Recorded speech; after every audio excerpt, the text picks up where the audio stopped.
Hello, my friend, and thank you for tuning in to another episode of The Fool Writes Again, the podcast where I, Jinx, your host and imaginary friend, answers the question of what happens when you release a writer into the wild and he gets a chance to explore the world. So if you've ever been interested in topics such as plot development, world building, character creation, and even character motivation, then this is the podcast for you. So please stay tuned. On this week's episode of The Fool Writes Again, Jinx will continue the series of what happens when a writer gets a chance to explore the world of music festivals. Where last week we discussed plotting Inkcarceration, this week will be world-building Inkcarceration. So let's start off with a scenario. Imagine you are a individual that grew up loving music. Your family was all about it, so you were exposed to it from an early age, and not only that, you were exposed to all sorts of genres of music. And as you grew up, you started going to concerts.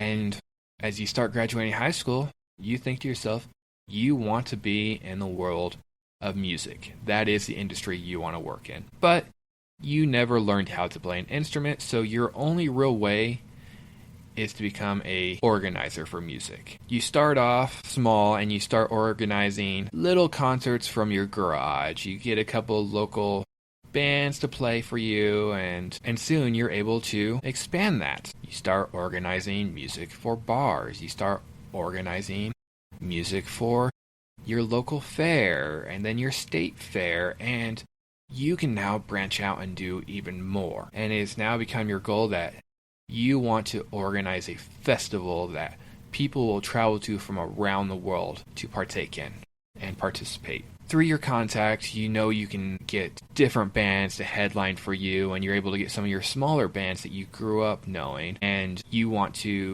give them a shot at having the world listen to them. Your only issue now is trying to figure out how you are going to get people to your small little town. How do you do that?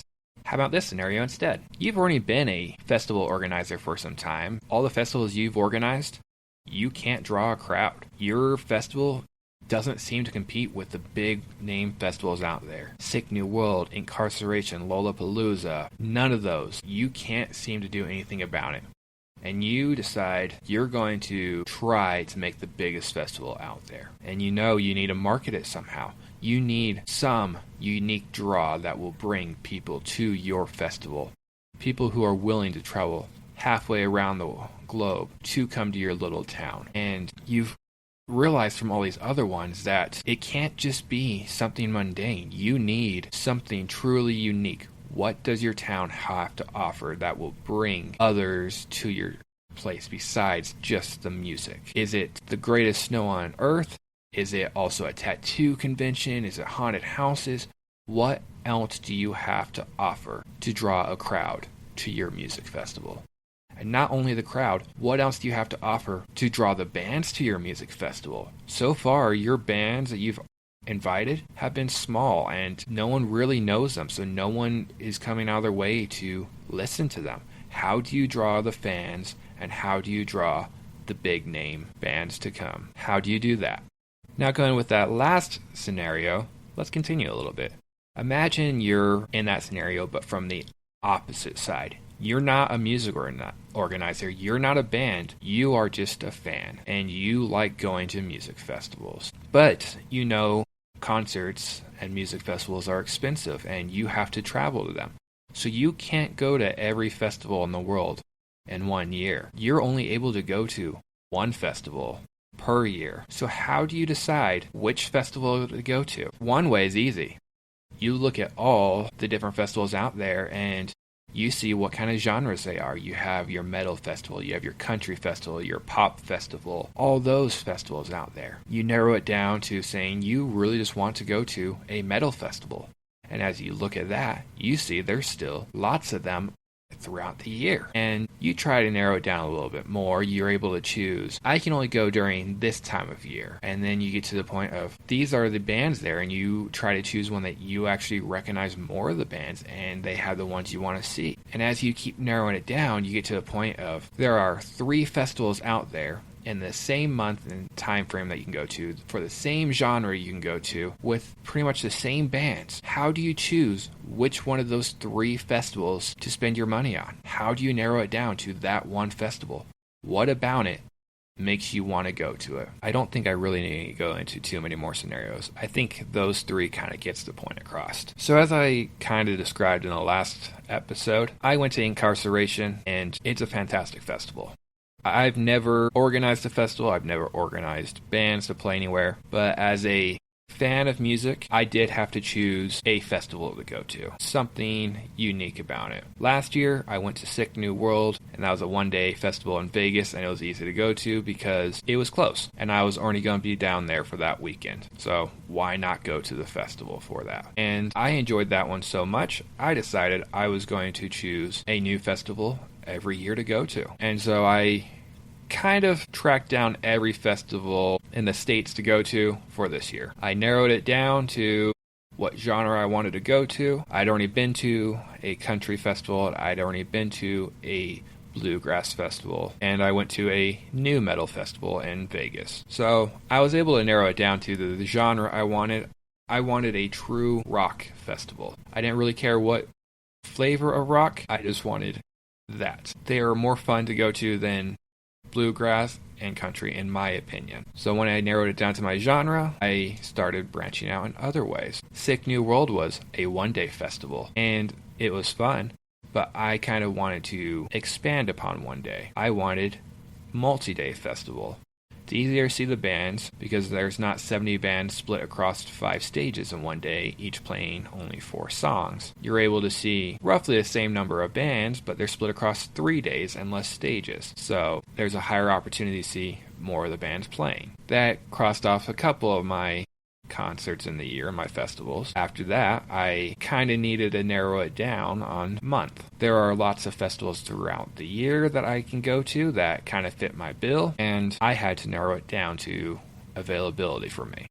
A lot of the festivals got crossed off because it simply wasn't feasible for me to go to. I wasn't around. I wasn't in the States. I could have been in Peru during that time or somewhere else. So I had to kind of narrow it down to when my calendar was open. That allowed me to narrow it down to July. I had nothing going on in July, so I chose the festival in July.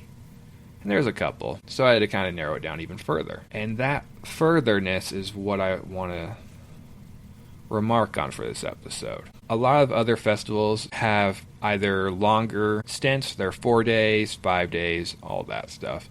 They're in bigger areas, Florida, Chicago, things like that. But I chose Inkcarceration, which was in Ohio. And the main reason being for that is it was also a tattoo convention. Ink in Inkcarceration being tattoo.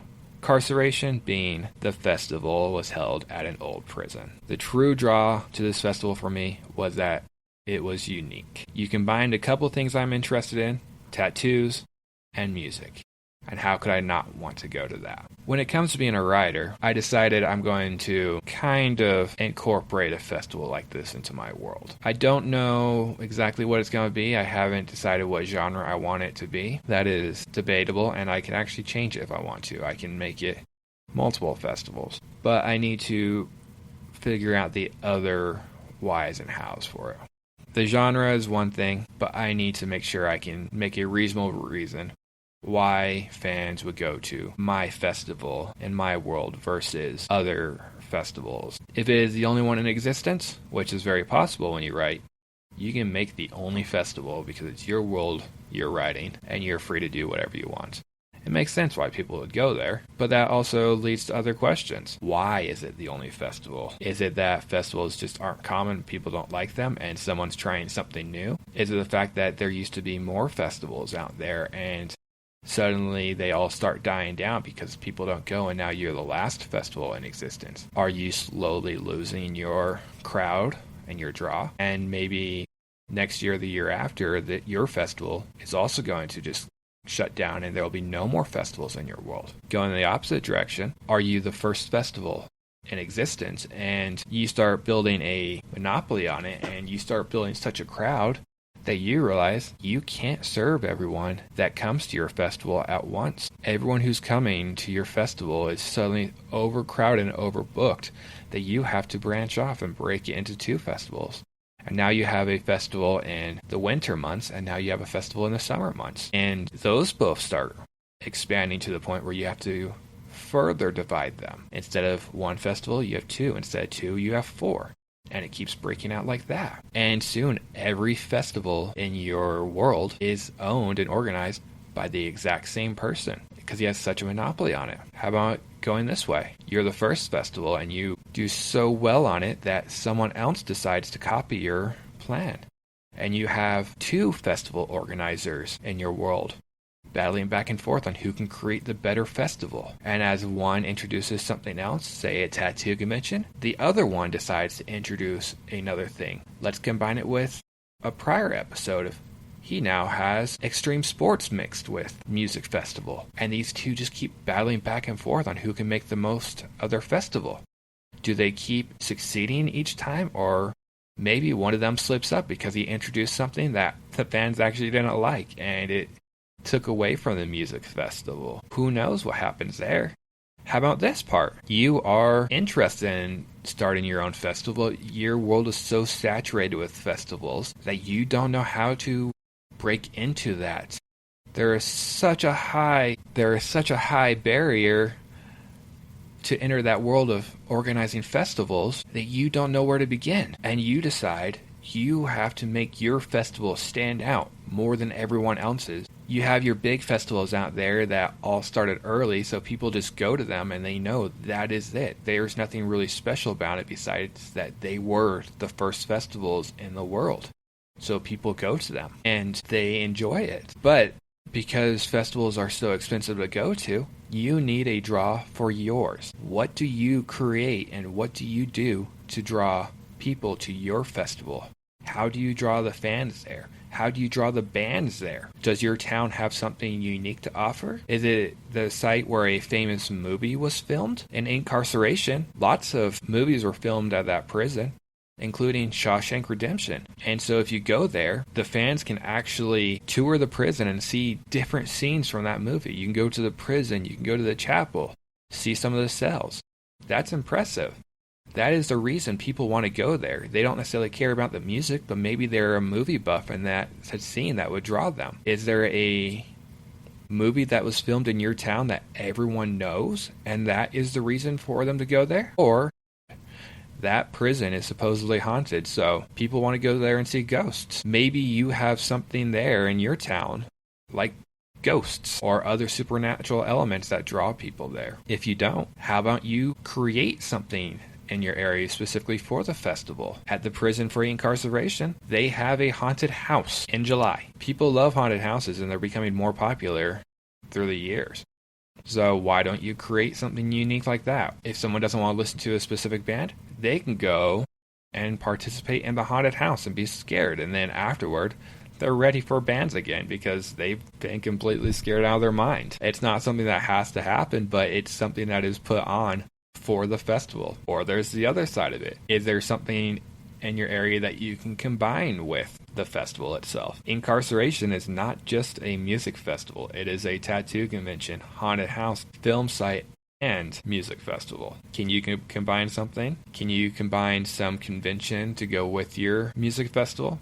Or can you combine multiple things? Maybe your festival really is held in winter in a place where it snows, so you have the greatest snow on earth, and people decide to also snowboard while there. And when they're not doing that, they're participating in the festival. Maybe there's a couple different things. Let's add on to that. You're a music festival held in the mountains where you can snowboard and ski, and now you throw a haunted house in there, because why should haunted houses be limited to October and apparently July?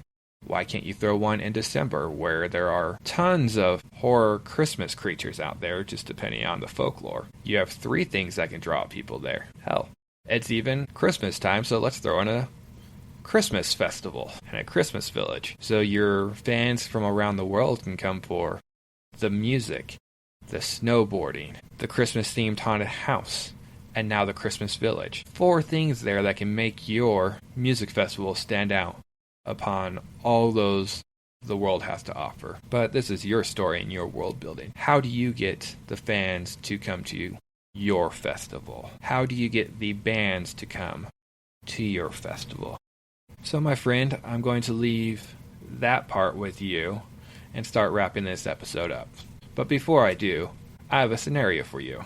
A story about an individual who decides to organize a music festival. And the first time he tries to organize the festival, no one shows up. So he tries to make it better. What happens in that story? Now, I don't care the genre and I don't care the format. It could be flash fiction, it could be poetry, it could be a novel. That is up for you to decide.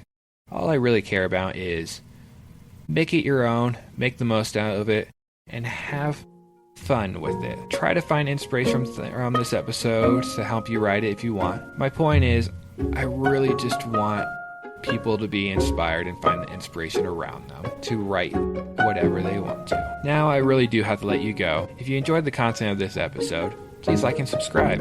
And if you have any writer friends out there, please send them my way. I'd love to have them listening. And be on the lookout for next episode where Jinks'd discusses character creation and incarceration. I hope to see you tune in and have a good rest of your day.